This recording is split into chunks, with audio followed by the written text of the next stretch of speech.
Can I say, first of all, that if this conference had been held, let's say, in 1950, you wouldn't have had a politician speaking in this slot.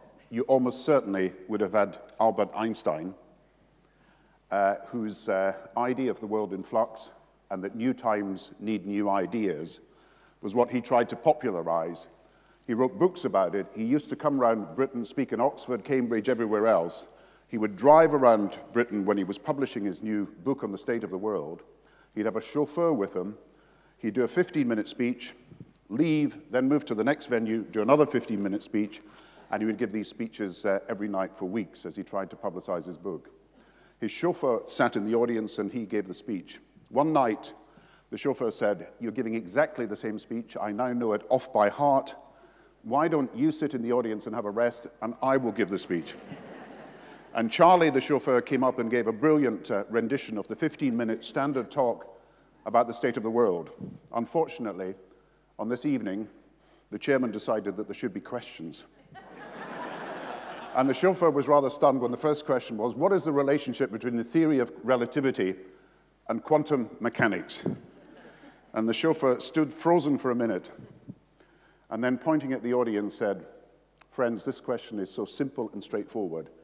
I'm going to ask my chauffeur to come out from the audience." Albert Einstein would have said that in a world in a state of flux, where new times need new ideas, and I use his words, the greatest insanity is try to do exactly the same thing over and over again and expect that you might get different results. He said, if you have a problem, you cannot solve it with the same kind of thinking that created that problem in the first place. Or perhaps Churchill put it better, you cannot build the present in the image of the past and hope that you can meet the challenges of the future. And I want to talk today about one of the greatest challenges, the education of the poorest children in the world, and how social enterprise can make a huge difference. If you like, for every previous century until now, we've developed some of the talents of some of the people. It is time that we found a way to develop all of the talents of all of the people. Historians will look back on this period, the period we're living through.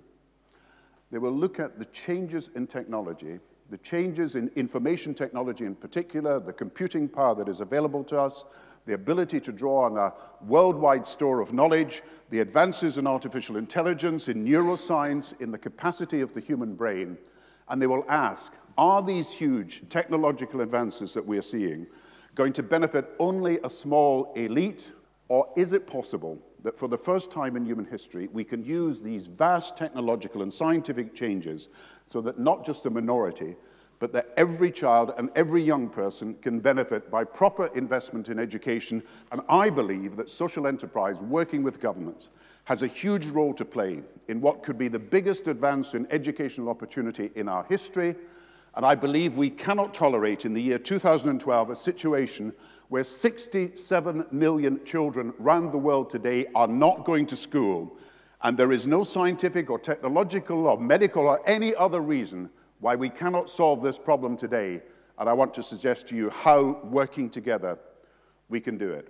So the first thing we've got to do, and I hope you will join us, is in outlawing all the discriminations about child labor, preventing child brides, preventing children being used as carers, preventing children being soldiers, preventing disability being a reason for denying people education. The second thing we've got to do is work with those governments that are not providing education in the first place. India, where still 6 to 7 million children are not at school. Nigeria, where 9 million children are not at school. Afghanistan, Yemen, Pakistan, Bangladesh. Half the children not at school today are in countries that, if pressed, could afford to pay for the education of these children. But there's a third area we've got to work on. There are millions of children who are not being educated because government has broken down and no public services are being provided. And these governments have neither the resources nor the capacity to deliver education. So if we are going to get every child to school and give them what is decent education, then we need a new organization. education without borders. We need to do for education what Médecins Sans Frontières and the Red Cross have already done for health. We need to ensure that education can continue, a responsibility to educate as well as the responsibility to protect. And so we are forming a new organization, Education Without Borders. We're working in South Sudan.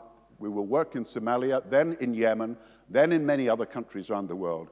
And social enterprises can help us deliver education and deliver the opportunity to study using new technologies, but also using volunteers and others to make sure that education is the right of every child and not just a few children in the world. I believe this is not just about our sympathy for children who are in difficulty. I believe it's a moral obligation that we accept as citizens of the world.